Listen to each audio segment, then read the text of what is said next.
أعوذ بالله من الشيطان الرجيم بسم الله الرحمن الرحيم كذبت قوم لوط المرسلين إذ قال لهم أخوهم لوط ألا تتقون إني لكم رسول أمين فاتقوا الله وأطيعون صدق الله العظيم وصدق رسوله النبي الكريم۔ سورہ شعراء کا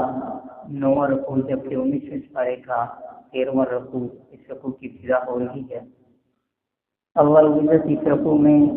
حضرت لوط علیہ السلام اور ان کی قوم لوط کے حوالے سے ذکر فرما رہے ہیں۔ کذبت قوم لوط المرسلین، حضرت لوط علیہ السلام کی قوم نے اللہ رب العزت کی جانب سے آنے والے رسولوں کی تکذیب کی، ان کو جھٹلایا، ان کا انکار کیا۔ اذ قال لهم اخوهم لوط الا تتقون، کہ جس وقت ان لوگوں سے، قوم لوط سے، انہی کے ایک فرد یعنی حضرت لوط علیہ السلام نے فرمایا کہ جن کو اللہ رب العزت نے نبوت سے سرفراز فرمایا تھا، الا تتقون، تم ڈرتے کیوں نہیں ہو، تمہیں اللہ رب العزت کا خوف کیوں نہیں ہے، تم ایک اللہ کے اوپر ایمان کیوں نہیں لے کر آتے، تم بت پرستی کا، غیر اللہ کی عبادت کا شکار کیوں ہو۔ انی لکم رسول امین، بے شک میں تمہاری جانب اللہ کا رسول ہوں، امین، امانت دار ہوں۔ فاتقوا اللہ، تم ایک اللہ سے ڈرو، واطیعون، اور میری اطاعت کرو۔ وما اسألکم علیہ من اجر، میں اس دعوت و تبلیغ کے حوالے سے تم سے کسی بھی اجرت کا، کسی بھی صلے کا امیدوار نہیں ہوں، میں تم سے کوئی بھی چیز نہیں مانگتا۔ ان اجری الا علی رب العالمین، میرا اجر، میرا صلہ اس ذات کے اوپر ہے جو کہ رب العالمین ہے، سارے جہانوں کا پالنے والا ہے۔ اتأتون الذکران من العالمین، کیا تم سارے عالم میں سے لڑکوں اور مردوں کی طرف آتے ہو اپنے نفسانی خواہش کو پورا کرنے کے لیے؟ اتأتون الذکران، کیا تم مردوں کی طرف آتے ہو، من العالمین، سارے عالم میں سے۔ وتذرون ما خلق لكم ربكم من ازواجكم، اور تم چھوڑ دیتے ہو جو تمہارے رب نے تمہارے لیے عورتوں کو، تمہاری بیویوں کو پیدا کیا، ان کو چھوڑ دیتے ہو۔ بل انتم قوم عادون، بلکہ تم ایسی قوم ہو جو کہ حد سے تجاوز کرنے والی ہو۔ اور وہ قوم والے کہنے لگے لئن لم تنتهِ یا لوط، اے لوط اگر تو باز نہ آیا، یعنی تو نے اپنی دعوت و تبلیغ کو چھوڑا نہ، اور ہم جو کچھ کر رہے ہیں ہمیں کرنے کے اوپر انکار کرنے پر جو ہے وہ عذاب وغیرہ کے سلسلے میں جو ہے وہ باتیں کرنے سے آپ رکے نا، لتکونن من المخرجین، تو ہم ضرور بھی ضرور آپ کو نکالنے والوں میں سے ہوں گے، آپ نکلنے والوں میں سے ہوں گے، یعنی آپ کو جلا وطن کر دیا جائے گا۔ قال، حضرت لوط علیہ السلام نے فرمایا انی لعملکم من القالین، کہ بے شک تمہارے عمل سے من القالین، میں بیزار ہوں، میں بری ذمہ ہوں، جہاں میں نفرت کرتا ہوں وہاں آخری دم تک میں ان چیزوں سے روکتا رہوں گا۔ اللہ رب العزت نے جو پیغام دے کر مجھے مبعوث فرمایا ہے اس کام کی انجام دہی میں کرتا رہوں گا۔ اور میں اللہ رب العزت سے یہ دعا بھی کرتا رہوں گا، رب نجنی، اے میرے رب تم مجھے نجات عطا فرما، واہلی، اور میرے گھر والوں کو بھی،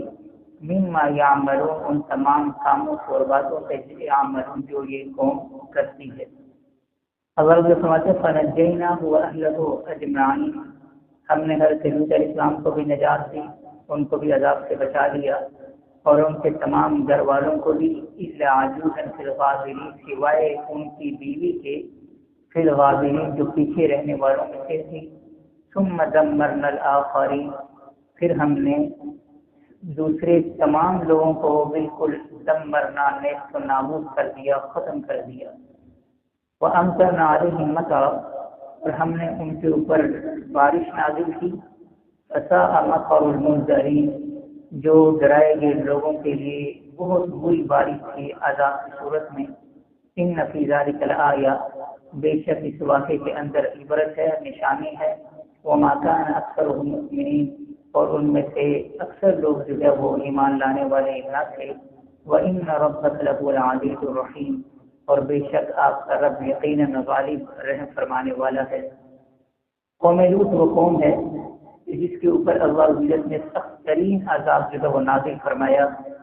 یہ قوم سدوم بھی کہلاتی ہے، جو کہ سدوم کی رہنے والی تھی۔ آج اس کو ہم بحر مردار یا بحر میت یا ڈیڈ سی کے نام سے جانتے ہیں۔ یہ قوم سدوم اسرائیل اور اردن کے درمیان میں واقع ہے۔ اس کا مغرب میں جو ہے وہ اسرائیل ہے اور مشرق کی جانب جو ہے وہ اردن واقع ہے۔ سطح سمندر سے یہ قوم 820 میٹر یعنی 378 فیٹ نیچے ہے، اور یہ تقریباً 67 کلومیٹر اس کی چوڑائی، اس کی لمبائی ہے، اور 18 کلومیٹر اس کی اس علاقے کی چوڑائی تھی کہ جہاں یہ قوم آباد تھی۔ آج یہ دنیا کا سب سے نچلا حصہ ہے، اور ایک جھیل کی صورت جو ہے اس نے اختیار کر لی، ایک سمندر کی صورت اس نے اختیار کر لی ہے۔ عذاب کے بعد حضرت لوط علیہ السلام کو اللہ رب العزت نے اس قوم کی ہدایت کے لیے مبعوث فرمایا تھا۔ حضرت لوط علیہ السلام حضرت ابراہیم علیہ السلام کے سگے بھتیجے ہیں۔ حضرت ابراہیم علیہ السلام کے بھائی تھے جن کا نام ہاران تھا،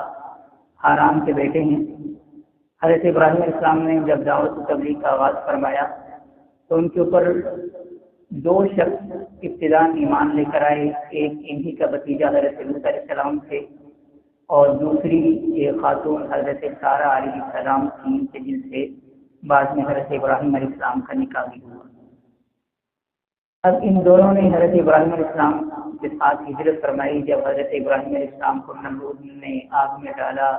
اور اللہ رب العزت نے آپ کی حفاظت فرمائی۔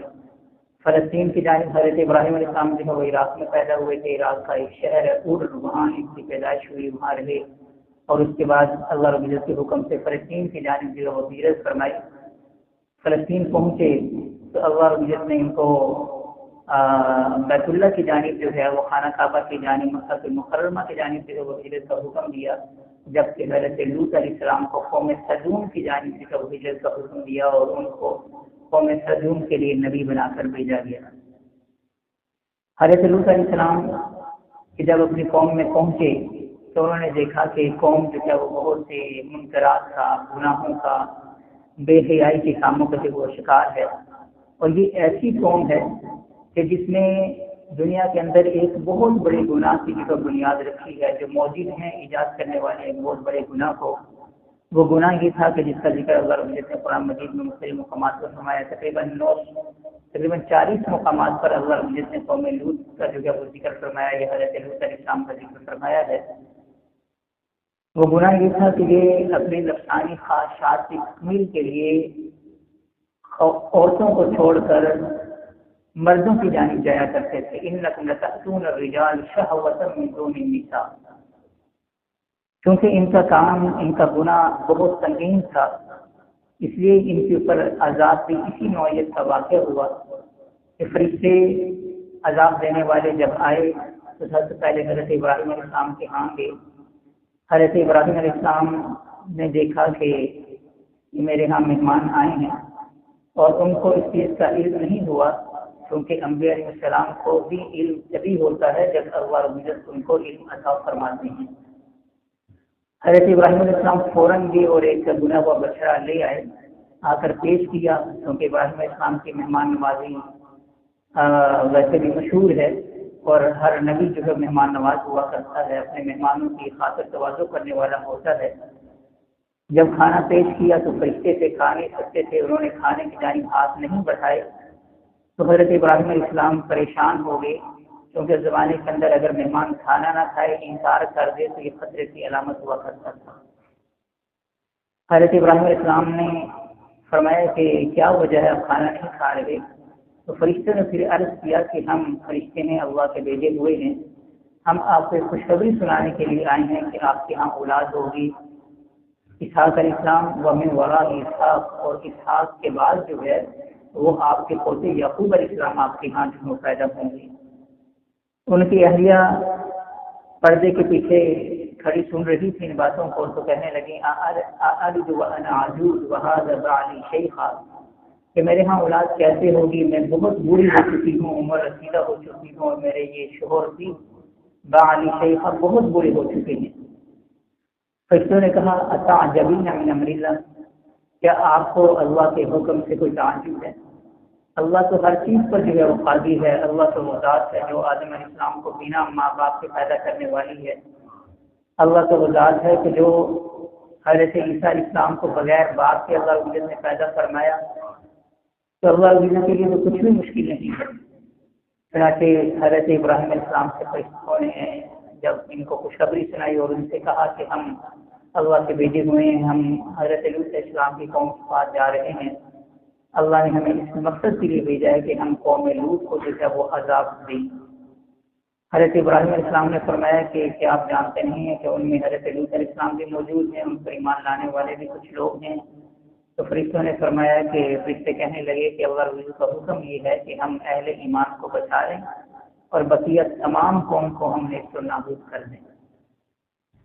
چنانچہ سورہ ہود میں اللہ رب العزت ذکر فرماتے ہیں وَلَمَّا جَاءَتْ رُسُلُنَا لُوطًا سِیءَ بِهِمْ وَضَاقَ بِهِمْ ذَرْعًا، کہ جب یہ فرشتے حضرت لوط علیہ السلام کے پاس پہنچے، خوبصورت لڑکوں کی صورت میں تھے،